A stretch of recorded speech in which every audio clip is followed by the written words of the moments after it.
Oi gente, eu sou o Felipe e no vídeo de hoje eu quero ensinar pra vocês como corrigir simulados de uma maneira mais legal. Porque eu sei que não são todas as questões que você erra porque você não sabe nada do conteúdo. Às vezes a gente erra porque a gente se confundiu com alguma informação. Às vezes a gente até sabe aquele conteúdo, mas perdeu algum detalhe e errou a questão. Então eu quero te mostrar como fazer uma correção desse simulado nessas três situações. Primeiro, quando você simplesmente errou algum detalhe da questão. Depois, quando você até sabe aquele assunto, mas não conseguiu entender muito bem por que aquela alternativa está correta quando você vai fazer a correção do simulado e, em último caso, quando você não sabe nada sobre o assunto. Antes de ir para as dicas, eu só queria te pedir que se você está chegando agora por aqui, considere se inscrever nesse canal, porque aqui eu falo bastante sobre o Enem, dou várias dicas. Ative as notificações para você poder saber sempre quando sair um vídeo novo. Deixa um like no vídeo se você gostar do conteúdo, comenta aqui embaixo o que você achou. E se você conhece alguém que também vai fazer a prova do Enem e que também tem essa dúvida de como corrigir os simulados de uma maneira melhor, manda esse vídeo para ela no WhatsApp, no Telegram, eu tenho certeza que vai ser útil. Foi o que aconteceu aqui nessa questão da prova do ano passado. Eu fiz todos os passos corretos. Ele queria que fosse calculado a pressão hidrostática que esse mergulhador ia estar submetido. Depois era só relacionar com o gráfico e marcar a alternativa correta. Eu lembrei da fórmula da pressão hidrostática, eu apliquei os dados corretamente, mas eu fiz uma análise errada, que foi o seguinte. Eu pensei assim, bom, no meu cálculo aqui, deu que ele estava submetido a uma pressão de 500 kPa. E aqui no gráfico, se eu usar 500, vai dizer que o tempo de descompressão, que é a pergunta da questão, vai ser 60.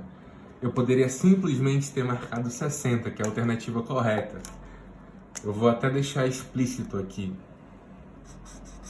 Mas não, o que foi que eu pensei? Eu li aqui no texto a palavra variação de pressão. E aí eu pensei, variação de pressão, eu vou ter a pressão atmosférica agindo aqui e ele vai estar submetido a uma pressão de 500 kPa, que foi o resultado que eu tive. Então a variação vai ser tipo 500 menos 100, porque enfim, ele fala que aqui a pressão atmosférica é 1 vezes 10 a quinta pascal, se a gente passar dois zeros para lá vai ficar 100 vezes 10 ao cubo, que é a mesma coisa que 100 mil, né? Da 100 kPa. Eu fiz aqui, variação de pressão, 500 menos 100 dá 400, vi aqui no gráfico 400, bateu com 40, marquei 40. Errei. Então perceba, essa questão aqui é uma questão que eu não tenho dificuldade com conteúdo. Eu sei calcular a pressão hidrostática, eu sei raciocinar em cima de uma situação problema como essa. A questão é que eu fiz o raciocínio errado em uma das partes. Logo, o que a gente faz quando a gente está numa situação como essa? A gente primeiro se xinga... Mentira, não faz isso não. Mas daí não tem muito o que fazer além de você reconhecer o teu erro pequeno. Então, em próximas questões que eu fizer sobre esse assunto, eu tenho que ficar mais atento aos enunciados para que eu possa acertar. E é muito provável que eu passe a acertar muito mais questões de pressão hidrostática a partir de agora, porque eu consigo fazer um raciocínio mais refinado, porque eu já fiz várias questões sobre isso. Essa questão aqui é um exemplo de quando você corrige a prova e não entende a alternativa completamente, mas você também não sente que precisa estudar o assunto completo de novo. Eu não tinha entendido direito o porquê que era a alternativa B e porquê que não poderia ser nem a letra A nem a letra E. Então, o que a gente faz quando a gente está em dúvida depois de saber a resposta correta de uma questão? Eu consigo vir aqui no Google e pesquisar essa questão, a resolução dessa questão, colocando só uma parte do enunciado. Geralmente dá para achar qualquer questão do Enem fazendo isso, a resolução no caso. Então eu vou colocar aqui, né, dá para ver a tática adotada pela Inglaterra no século XVI. Vou colocar só isso que provavelmente já vai aparecer. A tática... até o Google já me sugeriu. Tem vários lugares que tem a resolução. Tem o Brain, que muita gente conhece, mas eu acho meio coisa porque qualquer pessoa pode colocar a resposta lá. Tem resolução em vídeo também para quem se interessa, de vários canais. E tem a maioria das questões, eu acho que não do PPL, mas da aplicação regular, a maioria tem resolução do Descomplica, né?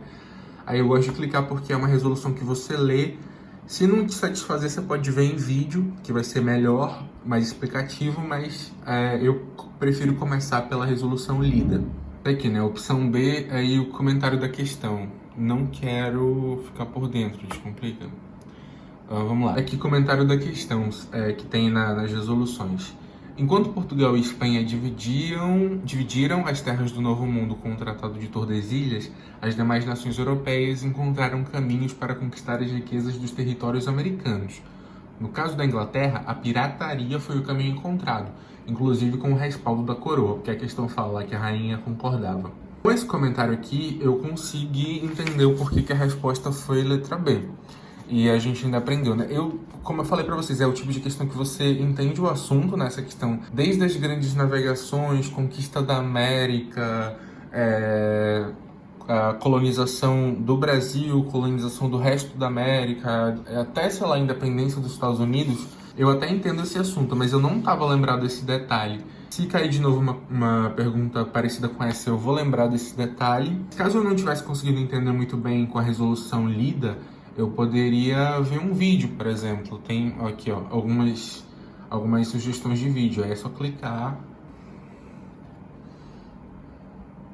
Essa questão aqui já é um caso de questão de erro por não saber o conteúdo. E aí eu quero mostrar para vocês o que faz depois que a gente identifica um erro desse. A resposta é a letra D, eu marquei letra C e eu identifiquei que eu não sei nem diferenciar o porquê que essa tá certa e porquê que essa não tá.